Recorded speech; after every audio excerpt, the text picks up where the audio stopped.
조선시대에도 다이어트를 했을까요? 오늘날 우리는 살을 빼기 위해 헬스장을 찾고 칼로리를 계산하고 각종 다이어트 식품을 구매합니다. SNS에는 날마다 새로운 다이어트 방법이 올라오고 체중계 숫자 하나에 하루의 기분이 좌우되기도 합니다.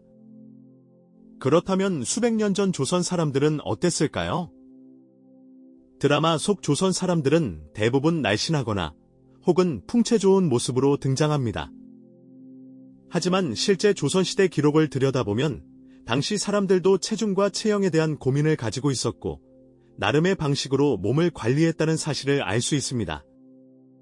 조선왕조실록과 의서, 개인 문집 등에는 살을 빼거나 건강한 몸을 유지하려는 기록들이 곳곳에 남아 있습니다. 비만으로 고통받은 왕, 체형 관리에 힘쓴 선비, 그리고 몸을 다스리는 다양한 민간 처방들. 조선이라는 나라가 500년 넘게 이어지는 동안 사람들은 저마다의 방식으로 몸이라는 문제와 씨름했습니다. 이 영상에서는 조선시대 사람들이 체중과 체형을 어떻게 인식했고 어떤 방법으로 몸을 관리했는지 그 흥미롭고 생생한 역사를 낱낱이 살펴보겠습니다. 조선시대의 몸을 관리한다는 개념은 오늘날의 다이어트와는 조금 달랐습니다. 현대인이 미적 기준이나 건강 수치를 위해 체중을 줄이려 한다면 조선시대에는 몸을 다스리는 일이 곧 수양의 일부였습니다.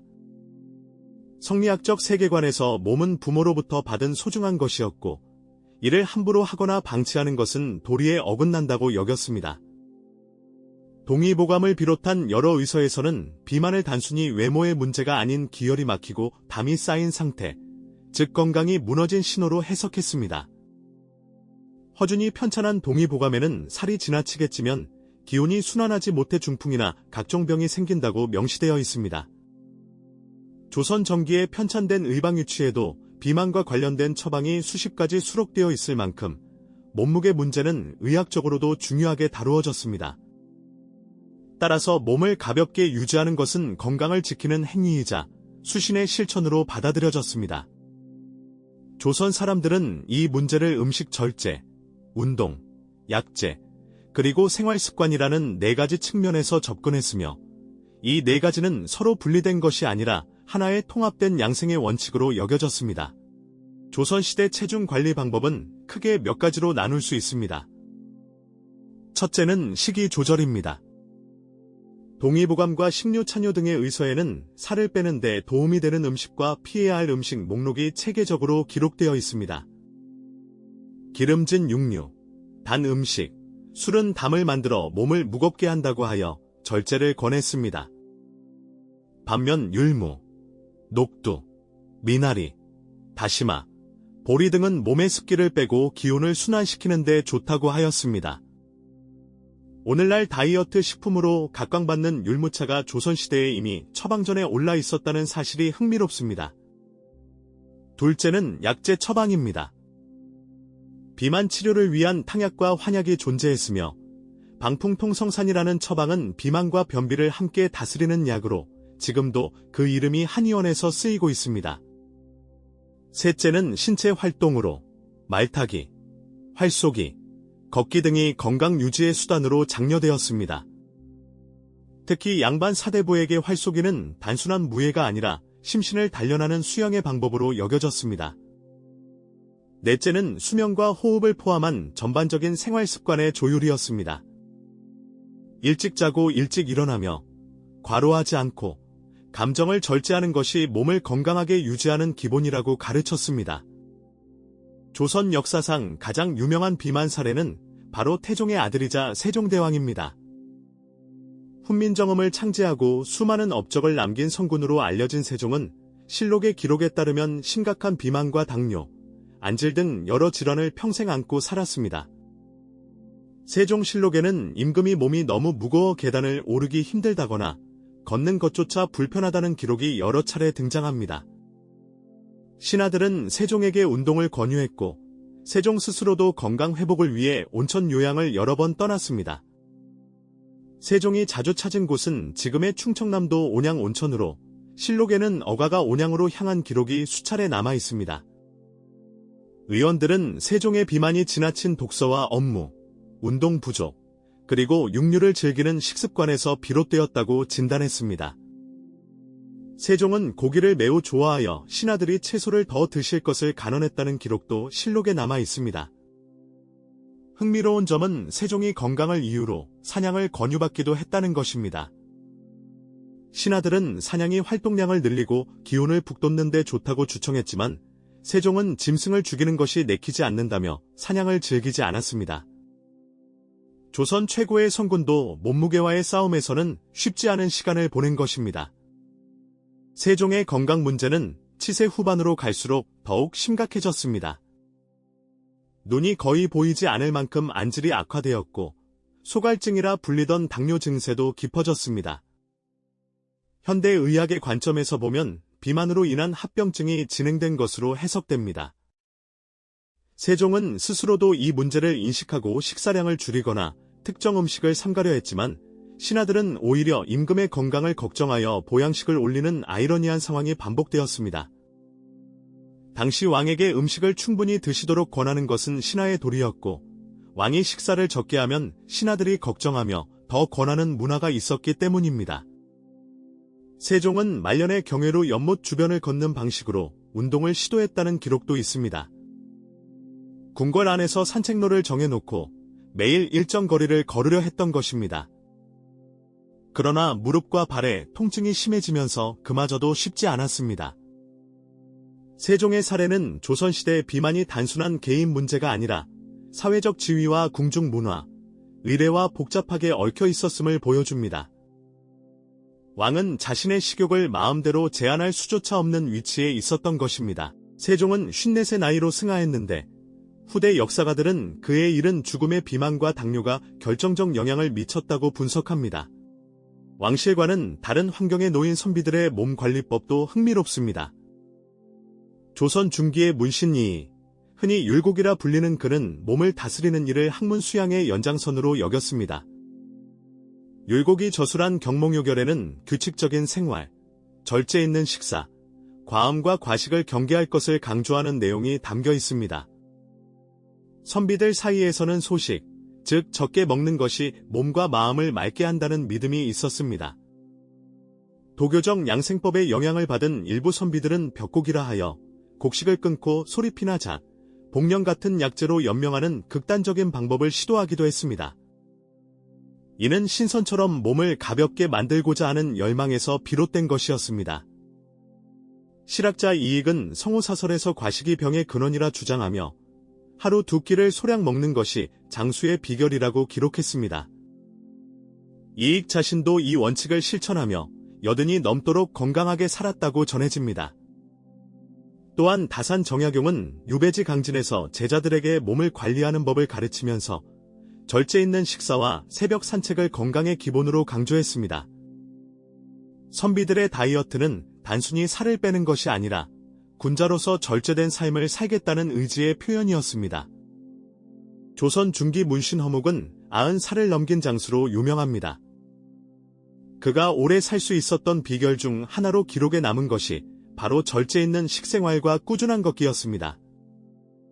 허묵은 매일 아침 일찍 일어나 일정 거리를 걸었고 고기보다 채소와 나물을 즐겼다고 알려져 있습니다. 그는 또한 과음을 철저히 삼갔는데 당시 사대부 사회에서 술자리를 피하는 것은 쉽지 않은 일이었음에도 원칙을 지켰습니다.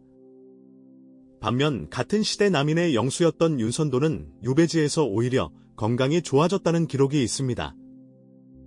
유배지에서의 소박한 식사와 자연 속 생활이 도리어 몸을 가볍게 만들었다는 것입니다. 윤선도가 보길도 유배 시절 지은 어부사시사에는 자연과 더불어 소박하게 살아가는 삶의 아름다움이 담겨 있는데 이것이 단순한 문학적 표현이 아니라 실제 생활 방식의 반영이었던 셈입니다. 보길도에서 윤선도는 직접 채소를 기르고 생선을 잡아먹으며 매일 섬 주변을 걸었습니다. 오늘날로 치면 자연식과 규칙적인 유산소 운동을 병행한 셈이었습니다. 권력의 중심에서 멀어진 유배 생활이 역설적으로 가장 건강한 삶을 만들어준 것입니다. 조선 선비들에게 몸을 가볍게 유지하는 것은 때로 삶의 방식 전체와 연결된 문제였습니다. 계층에 따라 몸에 대한 인식과 관리 방법은 크게 달랐습니다. 양반 계층에서 지나치게 살이 찐 몸은 방종의 상징으로 여겨졌고 절제되고 단정한 체형이 이상적이었습니다. 반면 일반 백성들에게 살이 찐 몸은 오히려 풍요와 건강의 상징이었습니다. 굶주림이 일상이었던 시대에 살이 붙는다는 것은 먹을 것이 충분하다는 뜻이었기 때문입니다. 여성의 경우도 마찬가지로 조선시대 미인의 기준은 오늘날과 달랐습니다. 어느 정도 풍성한 체형이 건강하고 아이를 잘 낳을 수 있다는 의미로 선호되었습니다. 궁중 여인들, 특히 왕비와 후궁들은 임신과 출산이 주요 임무였기에 지나치게 마른 체형은 오히려 걱정의 대상이 되었습니다.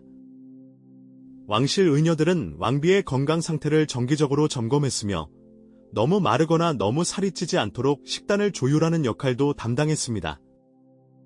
한편 무관 계층은 체력 유지가 직업과 직결되었기에 말타기와 활쏘기, 씨름 등의 신체 활동을 통해 근육을 키우고 체력을 다졌습니다.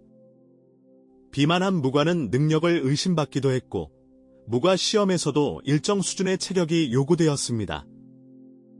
조선 사회에서 몸의 이상적인 형태는 신분과 성별, 직업에 따라 각기 다른 기준으로 존재했던 것입니다.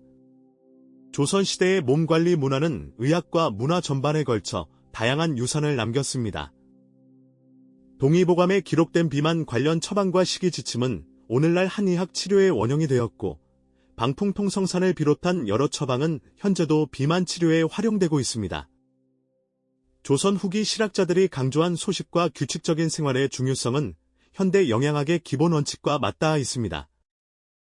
또한 율무차, 녹두주, 보리밥 같은 조선시대 건강식은 오늘날에도 다이어트 식품으로 꾸준히 인기를 얻고 있습니다.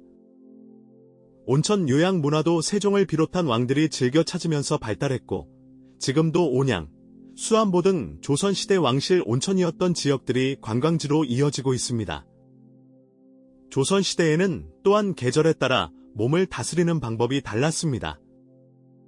봄에는 몸 안에 쌓인 독소를 빼내기 위해 나물을 많이 먹고 여름에는 더위를 이기기 위해 삼계탕이나 게장국 같은 보양식을 먹으며 가을에는 결실의 계절에 맞춰 곡식과 과일을 충분히 섭취하고 겨울에는 기온을 안으로 모으기 위해 활동을 줄이고 따뜻한 음식을 먹는 것이 권장되었습니다.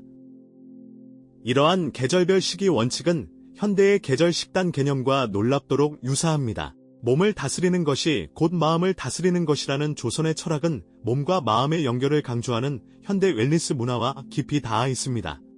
조선시대 사람들도 다이어트를 했습니다. 다만 그 방식과 이유가 오늘날과는 달랐습니다. 미적 기준을 맞추기 위해서가 아니라 건강을 지키고 수양을 실천하며 오래 살기 위한 방법으로 몸을 관리했습니다. 세종대왕은 비만과 그로 인한 합병증으로 평생 고통받았고 선비들은 소식과 절제를 미덕으로 삼았으며 백성들은 풍요로움 속에서 살이 찌는 것을 복으로 여겼습니다. 같은 시대를 살아도 신분과 처지에 따라 몸에 대한 인식은 이토록 달랐습니다. 그러나 모든 계층을 관통하는 하나의 공통된 원칙이 있었습니다. 몸은 그냥 주어지는 것이 아니라 끊임없이 가꾸고 돌보아야 한다는 믿음이었습니다. 수백 년의 시간을 건너 우리에게 전해진 동의보감의 처방, 선비들의 절제된 밥상, 왕이 걸었던 궁궐 산책로. 이 모든 것이 오늘날 우리가 건강을 고민하는 방식과 보이지 않는 실로 연결되어 있습니다. 500년 전 조선 사람들의 고민이 오늘을 사는 우리의 고민과 크게 다르지 않다는 사실은 역사가 결국 사람 사는 이야기라는 것을 다시금 깨닫게 합니다. 건강하고 가벼운 몸을 원했던 그들의 바람은 지금 이 순간 우리 안에도 여전히 살아 있습니다. 오늘 영상이 흥미로우셨다면 구독과 좋아요로 응원해주세요. 다음 영상에서도 우리가 미처 몰랐던 조선의 일상으로 찾아오겠습니다.